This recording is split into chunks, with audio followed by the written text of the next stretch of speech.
Hello, and welcome back to Cast Your Nets. This is our second episode. We just kicked it off last week with my friend Vagrants, and today I have a very special guest, J. Chase Davis, who is a pastor in Boulder, Colorado, and the host of the Proof Theology podcast. Chase, how you doing? I'm doing well, man. Thank you for having me on today. Yeah, I've got the Well Church in Boulder, Colorado, Proof Theology, like you mentioned, and happy to dive into some scripture today.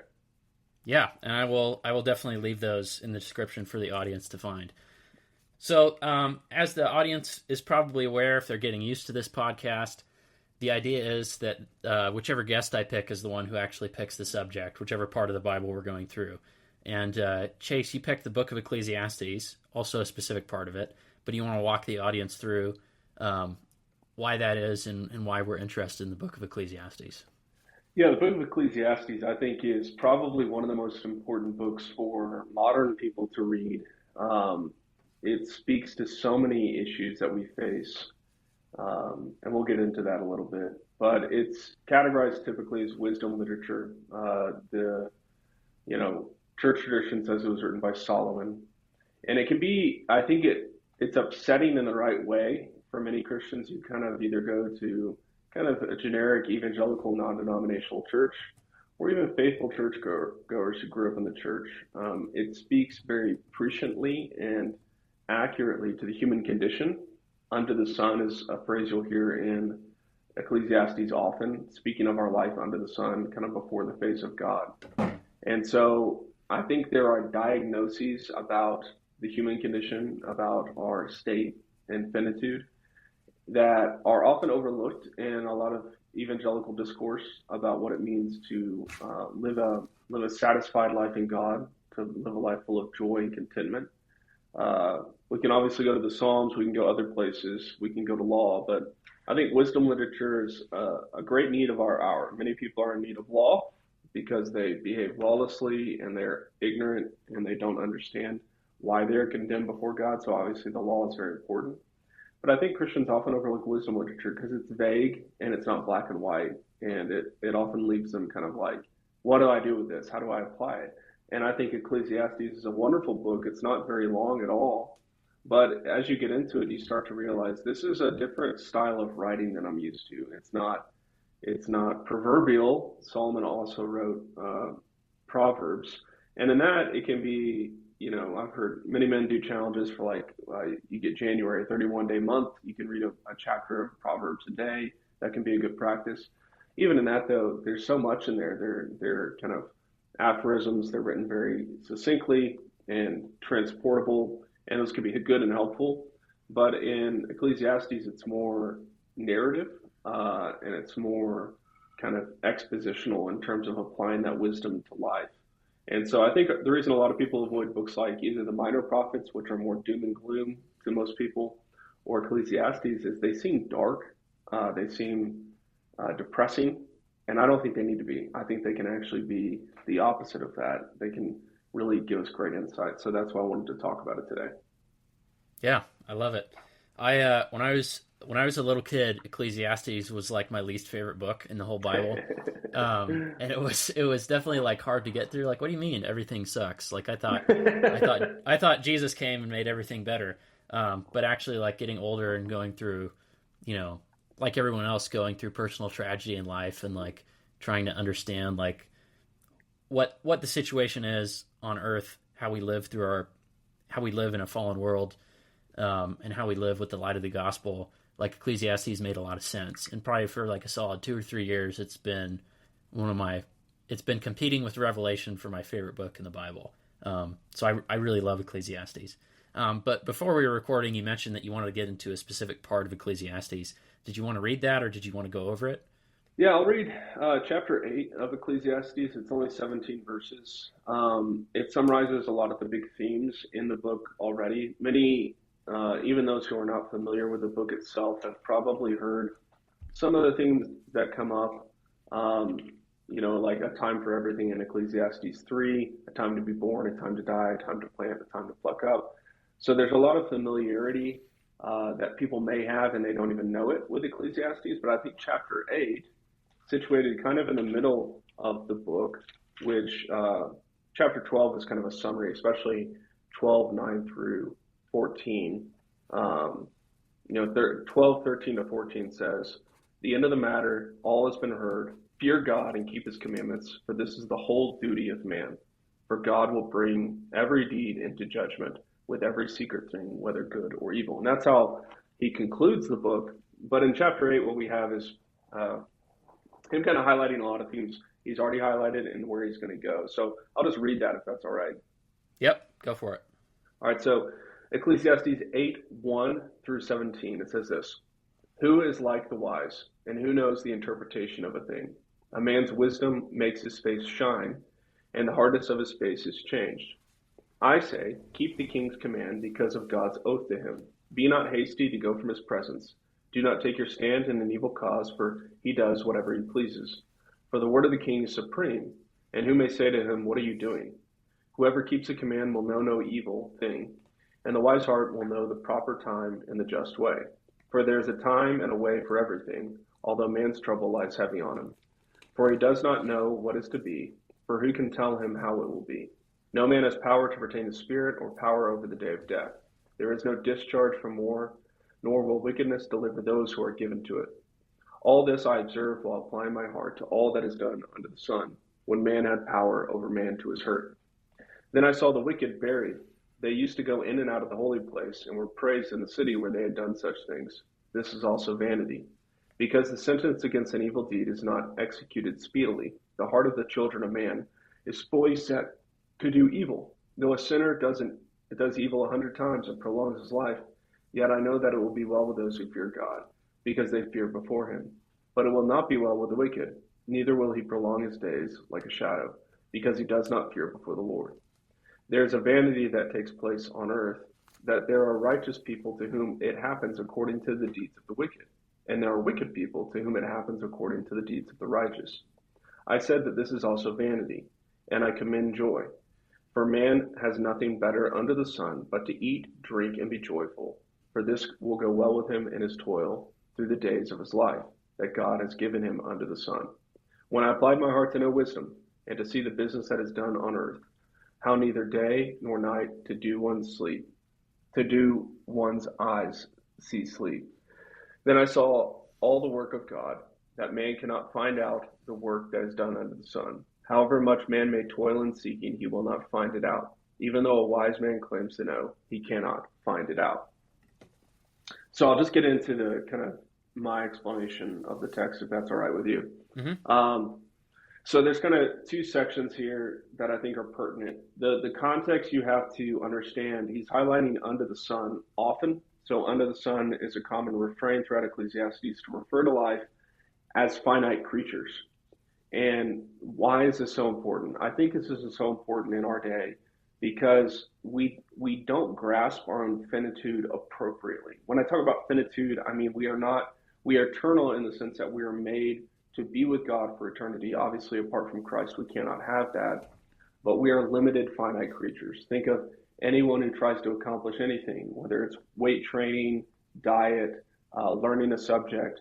You have certain capacities that are not unlimited. Now, there's a lot of tech out there. There's a great deal of interest in transhumanism and, going beyond our capacities and excelling. And so there's this weird tension we face, especially men who are interested in Christianity and kind of bettering their life and growing as men, as fathers, as husbands. There's a tension we feel.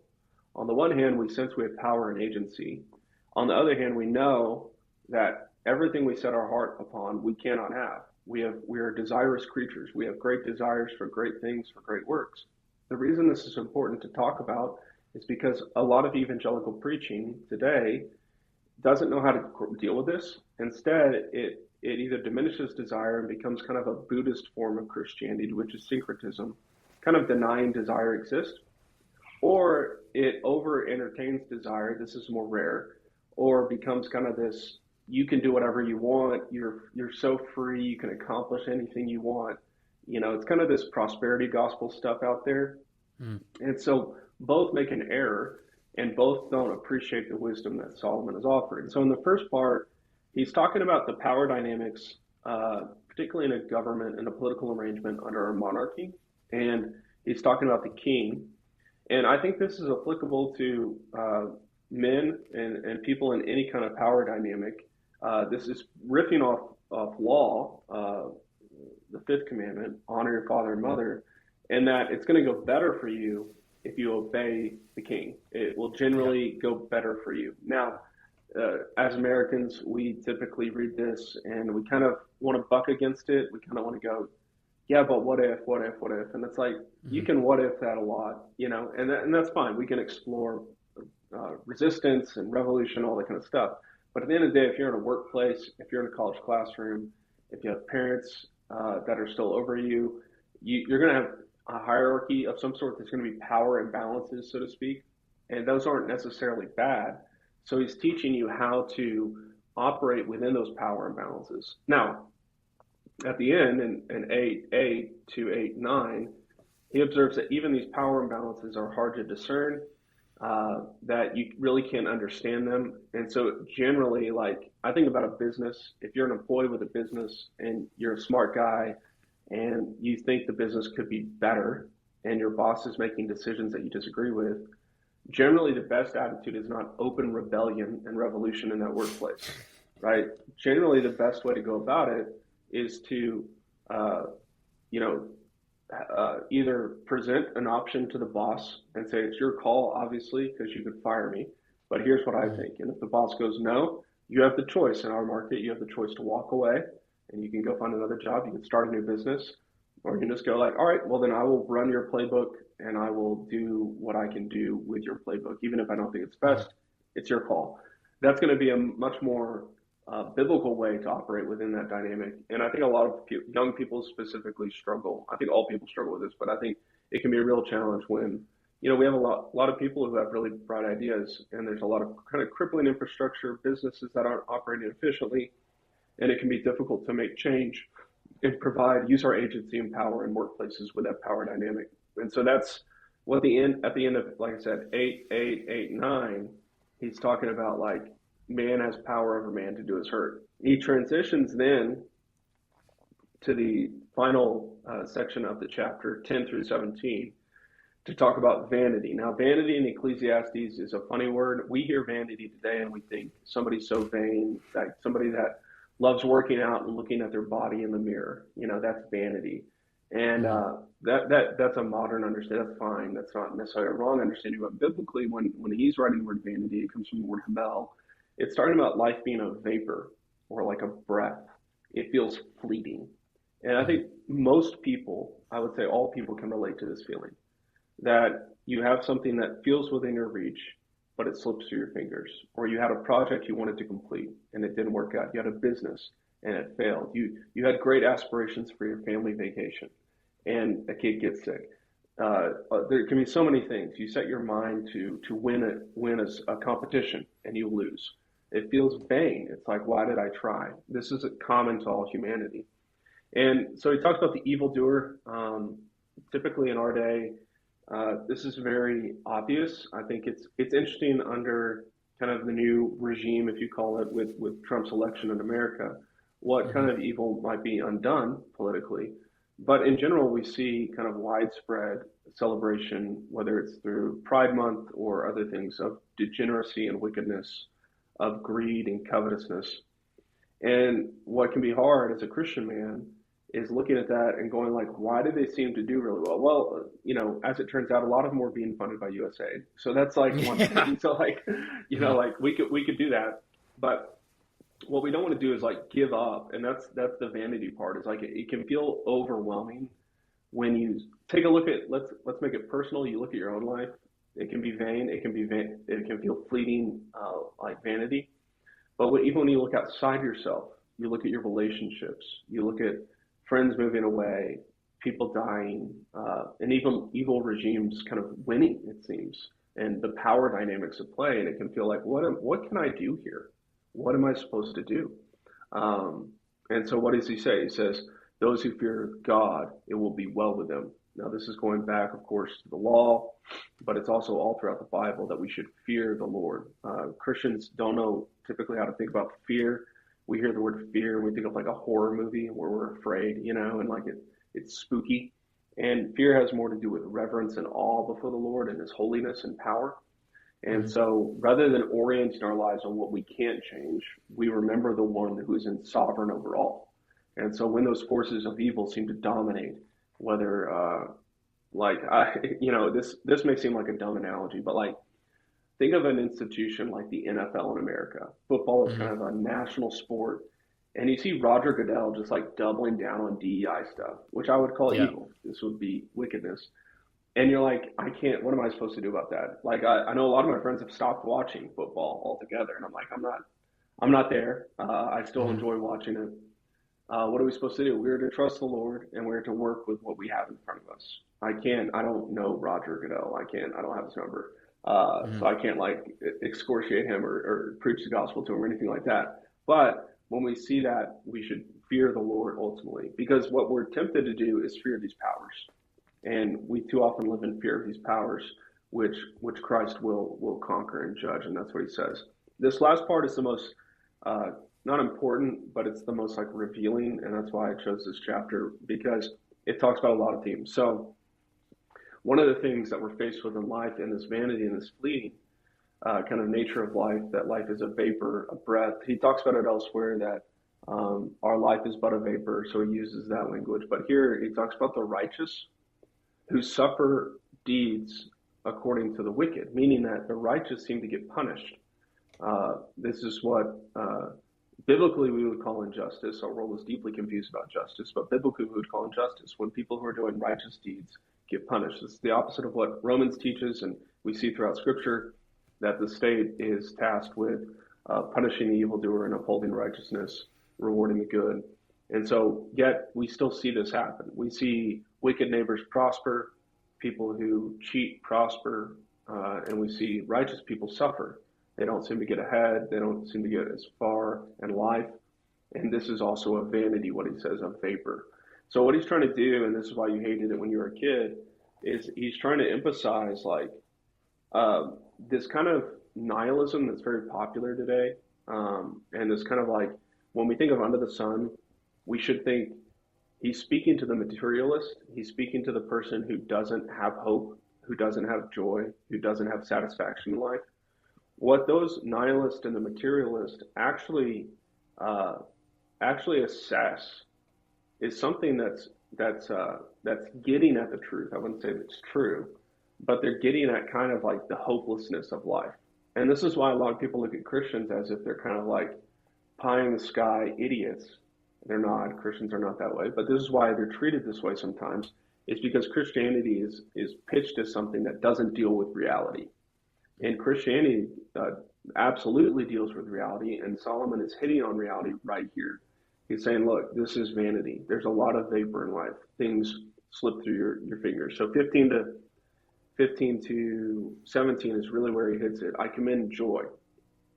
For man is nothing better under the sun but to eat and drink and be joyful, for this will go well with him in his toil through the days of his life that God has given him under the sun. Now, a lot of people may hear that and go, this is kind of Epicurean, this is hedonism, this is just pursuing pleasure. And that's not what he's commending. The Bible commends pleasure in the sense that it's done and oriented towards the things of God. Mm-hmm. Basically, what he's talking about is the same thing Paul talks about is godliness with contentment is great gain. That when we will eat and drink and be joyful, you will still have vanity, but you need to be content with your station in life and embrace reality and embrace that you're finite and fear the Lord and fear God. You live under the sun. You are a finite creature. You are dependent on God for your very life and breath. And in light of that, what can we do? We can eat, drink, and be joyful, even in hard seasons. So we can feast even when we're mourning. We can enjoy fellowship even when we're sad. We shouldn't flee from that. And then 16 to 17, when he applied my heart to know wisdom, when I applied my heart to know wisdom and see the business that is done on earth, how neither day nor night do one's eyes sleep. Then I saw all the work of God, that man cannot find out the work that is done under the sun. However much man may toil in seeking, he will not find it out. Even though a wise man claims to know, he cannot find it out. I think this speaks to it speaks to me, and I would imagine it speaks to a lot of guys like yourself and guys kind of in our circles that are interested in deeper questions in life.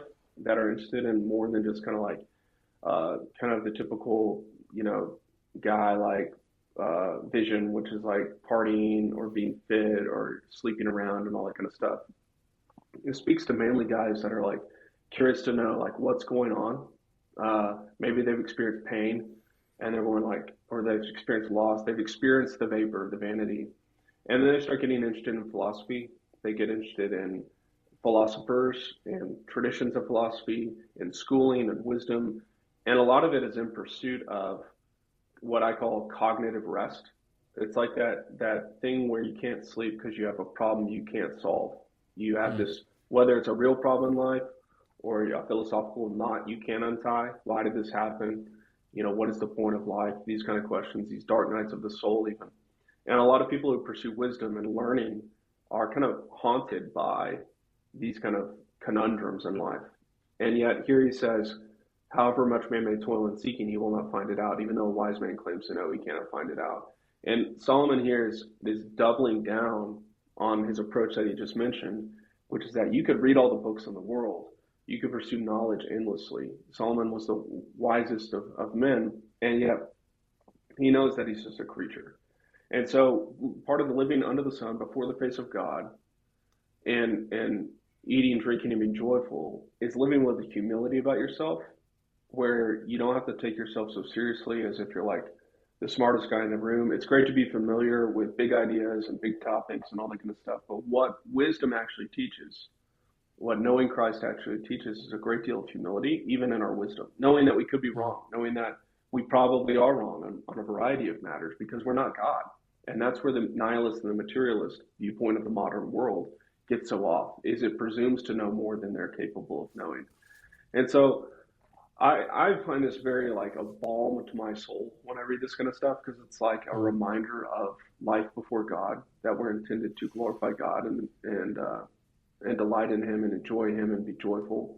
And I think many people are pursuing satisfaction and joy, but they're pursuing it wrongly. So if I get enough Mm. money, if I get the right wife, have good kids, whatever, have the right career, if I win this business deal or this competition, then I'll be satisfied. And it's like, you should be happy if things go well for you.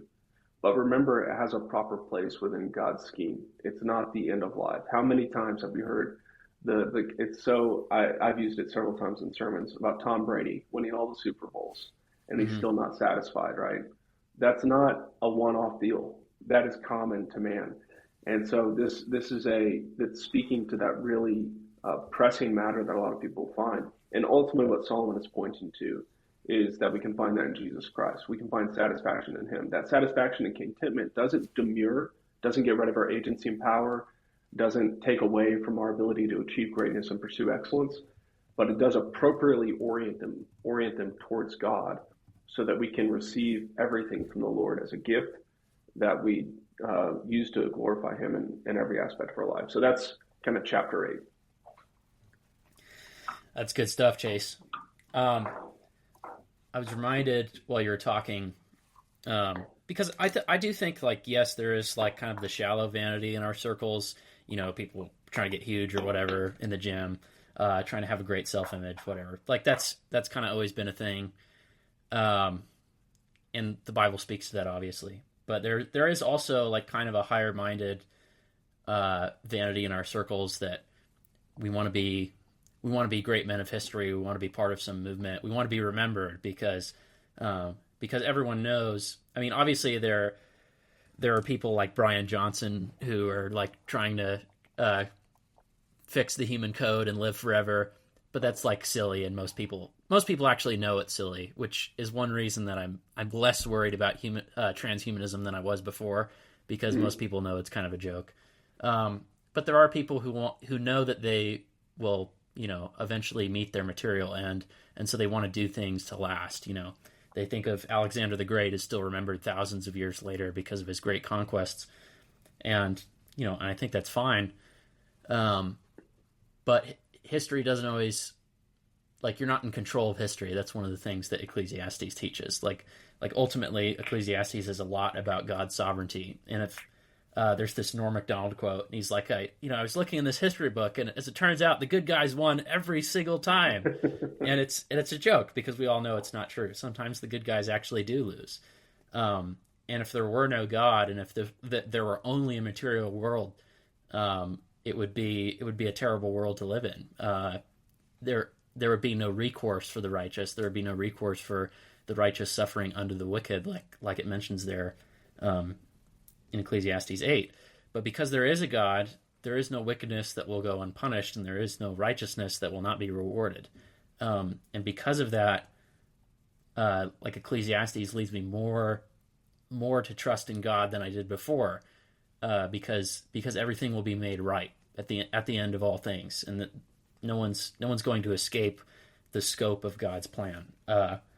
Which even though, yes, like, are material conditions always going to be great? No. Like, sometimes people are called to be martyrs. Sometimes people are called to be a prophet in a society that doesn't care about them.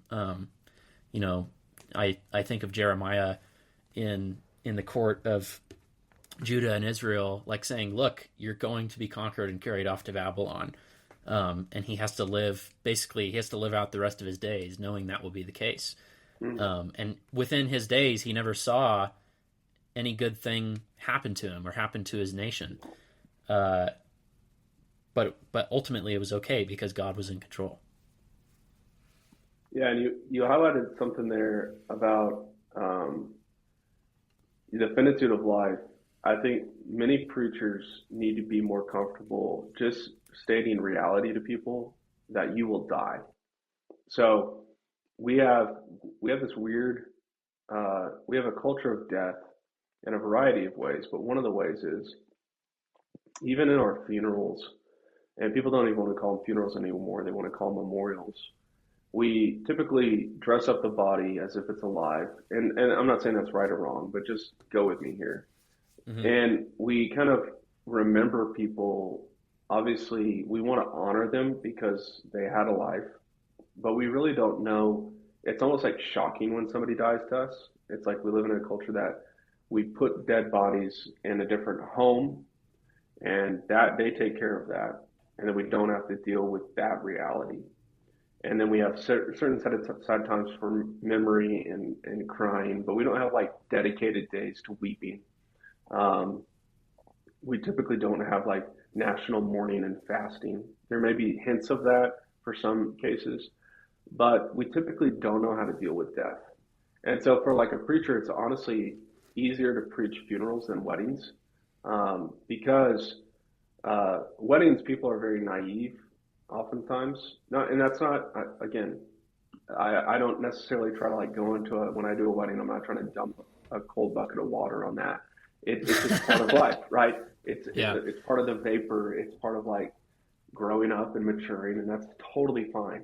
But at a funeral, all of a sudden you're faced with finitude, and you're faced with death, and there's a stench with a dead body, and we don't even have to deal with that.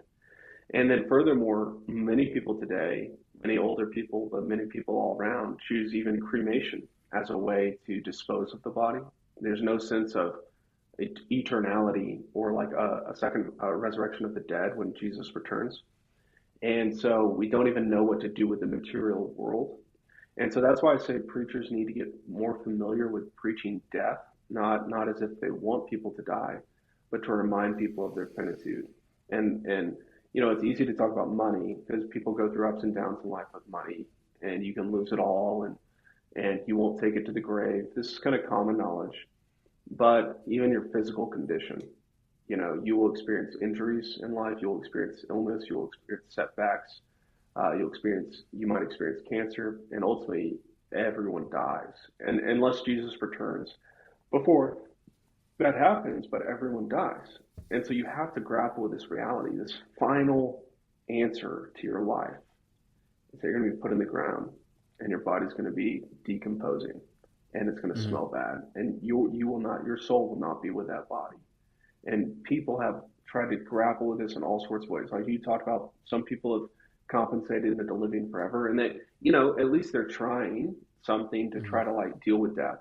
Unfortunately, for a lot of, I think, modern people, They live as if we won't die, and they just kind of like dying and death becomes a form of entertainment to us through media, through movies, to where Mm-hmm. we are desensitized to the reality of our infinitude because we put it on entertainment and we laugh about death. We kind of make a joke of it, and they don't actually live sober-mindedly. They don't live joyful lives. They eat and drink. They're pleasure-seeking creatures, but it comes from a materialist framework. This is why C.S. Lewis famously talked about how it's easier to reach pagans who have a sense of transcendence than it is easier to preach than it is to reach modern people, enlightened Mm-hmm. people, because the typical materialists, they have no sense of transcendence. They have no sense of finitude. At least the pagans, they have a sense of like there are gods out there. Of course, as Mm-hmm. Christians, we would call those demons and evil spirits and all that kind of stuff. But like they have Mm-hmm. a sense of eternality. There's an immaterial realm. For the modern person, the average guy and girl who goes to college, gets a job, hopefully gets married, there's no sense of finitude. There's just kind of like this is just what we do, and then people die, and then life Yeah. goes on. It's like that's a really bleak way to live, and it can be really hard to preach the gospel to that. You have to get in their face a little bit and show them their finitude. And Mm-hmm. we don't want tragic things to happen to people, but tragic things do happen. And that's when a lot of people turn to Jesus. That's when a lot of people turn to the church, which is great. That's a good instinct. But it would be better if they grappled with that before that tragic situation came up. Then they would be able to deal with it sober-mindedly. Yeah.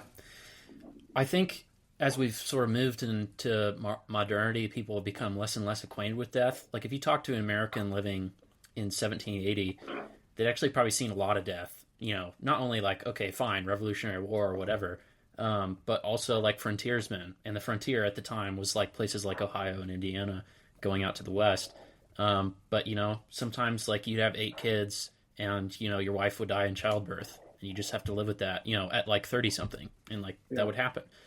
Does that mean the past sucked and everything was terrible? No, but people were acquainted with death, and they actually had to bury people with their own hands, and uh, they they had more of a peace with death because they were so acquainted with it. And us, we are always trying to avoid death. There's the whole medical industry. I'm sure we could do many episodes on that, and many people have many people have spilled much ink and spent many words on that.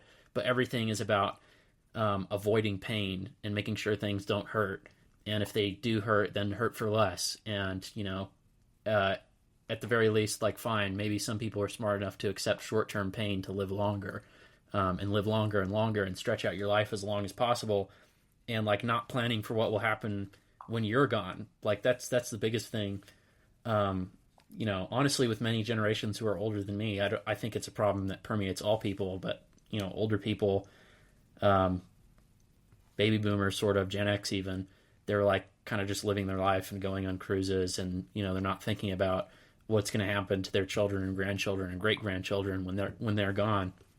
Um, and like people, they live in the moment, so to speak, but not in a fulfilling way.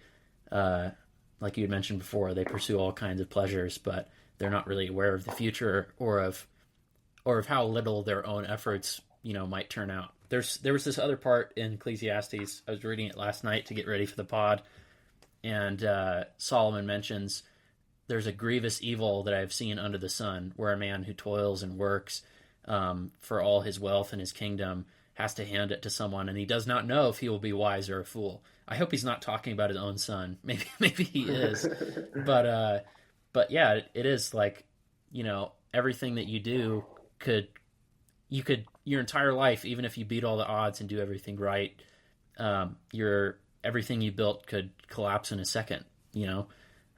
Because not only are we finite, but everything we build is finite.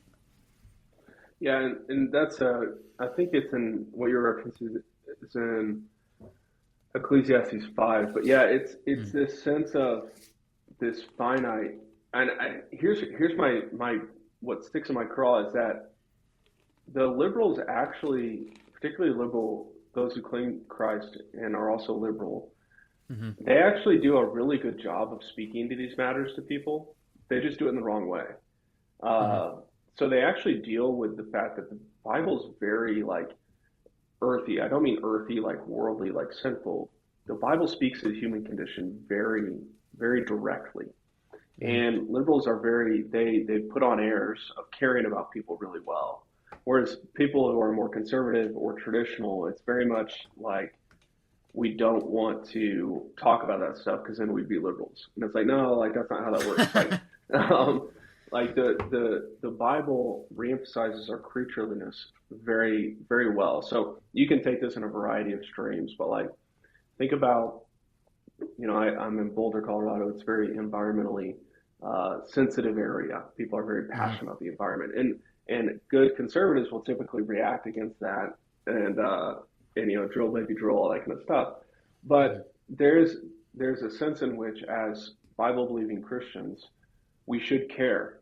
We should care about the world around us. We should want water to not be polluted. Like I think everybody would agree with that. And I think rather than adopting leftist talking points about that, we can do so from a biblical way, and we can talk about, a lot of people, the left will use the word like liberal Christians will use the word stewardship a lot, and I think it's fine to use that word, but like they have a better insight into our finite state often and the dependency and contingency of human existence than often people on the right are able to talk about it.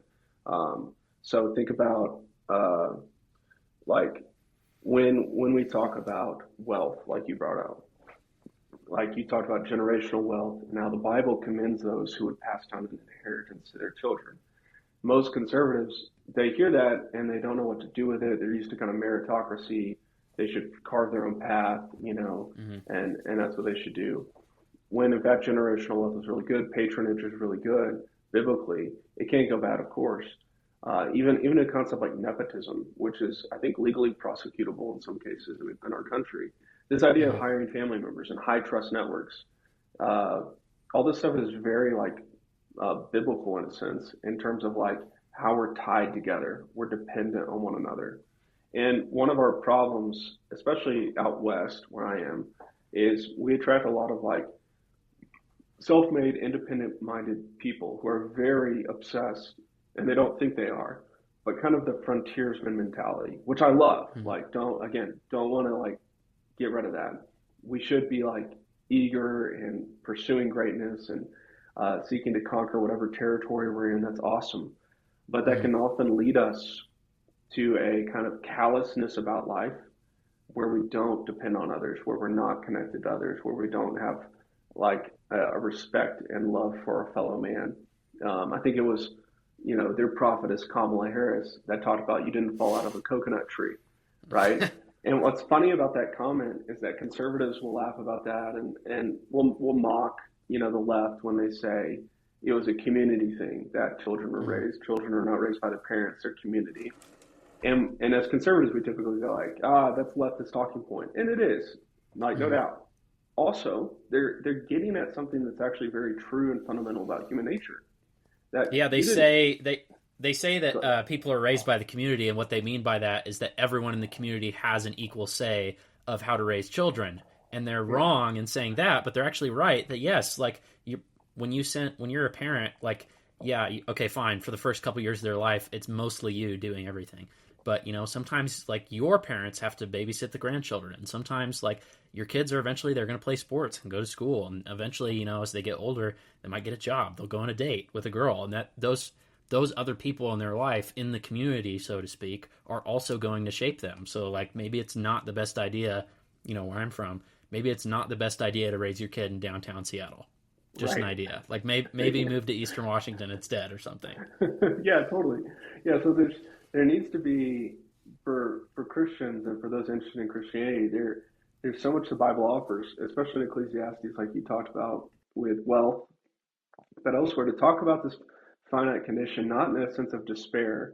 I think that's what we're not trying to encourage people to despair, but I think before you come to the Lord and find satisfaction in Him, there should be despairing. There should be a sense of finitude. And if we're not preaching finitude, if we're not preaching creatureliness, if we're not preaching contingency and dependency, not just on the Lord, but materially, that we're weak, that we have needs, if we're not emphasizing those things, even material needs, then it's no wonder that people don't sense a great deal of need for God. They don't sense how the gospel could satisfy them, how Christ could save them, why they need saving, because they're just so materialistic. Our entire public school education, if you go to a public school, it's atheistic in nature. They may mention God, it may be in rural communities or some communities.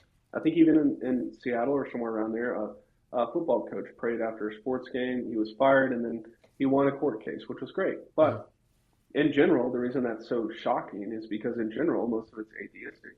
And so we're dealing with a whole generation of people now, a social experiment of the internet, that try to find connection online, try to find connection through Marvel superheroes, try to find kind of meaning in life through all sorts of ways. When the Bible speaks about meaning and satisfaction, it talks about being satisfied in the Lord and being thankful for what you've got and being content in the Lord. That doesn't mean we can't try great things, achieve great things, but it also speaks about how we're part of the fabric of our town, of our college, or whatever it may be. And we have kind of duties and obligations in the workplace and in the classroom that we should fulfill. Personal fulfillment isn't going to come through making all the money in the world. Money can buy happiness. People lie about this all the time. Money is actually very good at buying happiness, but even in that, it's fleeting and vanity. You can lose it all. You could have the best experience of your life. I remember this. My wife and I were missionaries before I became a pastor, and we were missionaries in a small island nation. That's about 2,000 atolls in the Indian Ocean.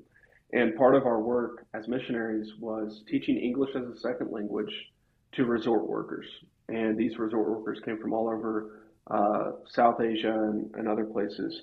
And they needed to be able to speak English because English was kind of the common language, and your clientele speaks English, whether they're coming from Russia or wherever.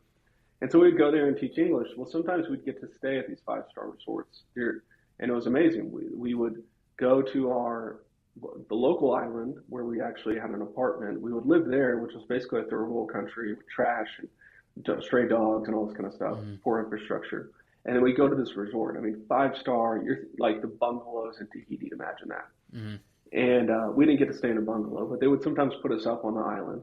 And then the resort owner would be like an English speaker, and he would take us out to his restaurant and pay for everything. So one night we went out, and it's a restaurant over the kind of lagoon. There's sharks swimming underneath the dining table, and he's just bringing out all the bottles of wine and all the desserts, whatever we want. And then we have to go back to our island the next day where we're eating. We can only afford ramen noodles, and we don't even know what the local cuisine is. And then at that same experience, we had like our second anniversary, and the resort workers loved us and we loved them. And so they were like, hey, we're trying out this 5-course meal experience on guests, but we want you to be kind of a trial run. And for your anniversary, we'd love to offer that to you. So they put us on a sailboat and took us from island to island with a 5-course meal and like all this kind of stuff, right? This is our second anniversary. And I told my wife on that boat, I said, it's all downhill from here. I'll never be able to top this because I'm a minister. I don't know how I would ever be able to afford this.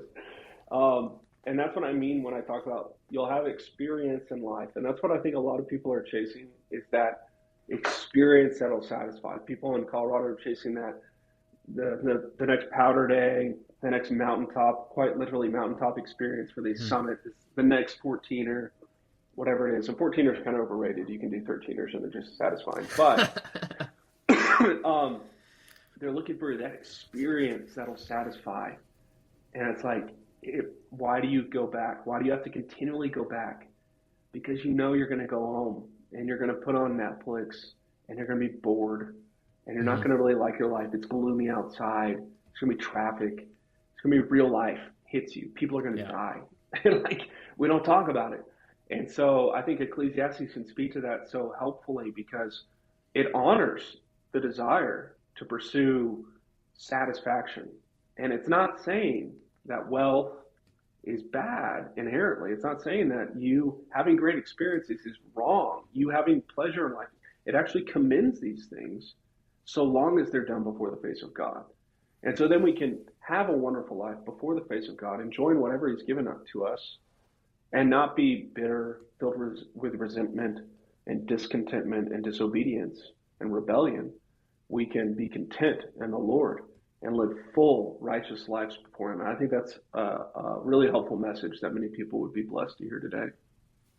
Yeah, I agree. I think as Christians we have to know that we can be contented and joyful anywhere. You know, we can be contented and joyful as the president of the United States, or if we live in, you know, Appalachia, in a town that's been like hollowed out by a loss of every job that exists. You know, whether you're making 20 grand or 2 million a year, like God can, He can reach you through that, and you can be a Christian in that, and He has a role for you to perform. And you know, King David is in the same heaven that the Coptic martyrs are. You know, like, you know, we all go to one of the two places. In the words of Randy Travis, which way will you choose? But yeah, that was great, Chase. I know you got to get going soon, but where can people find you and your work online, and your ministry and that sort of thing? Church website has our sermons, boulderwell.org. Happy to have anyone visit anytime. And then they can keep up with my podcast, Full Proof Theology. That's FULL, Proof Theology. We were talking before we got on the episode. It's an allusion to bourbon being watered down, and we want undiluted theology. We want the pure gospel. And so that's the podcast, and they can find me on X, as it's called now, at @JChaseDavis, and you can follow me there. Awesome, and I will have all those links for the audience. Chase, thanks for coming on, and for everybody else, we will see you next time.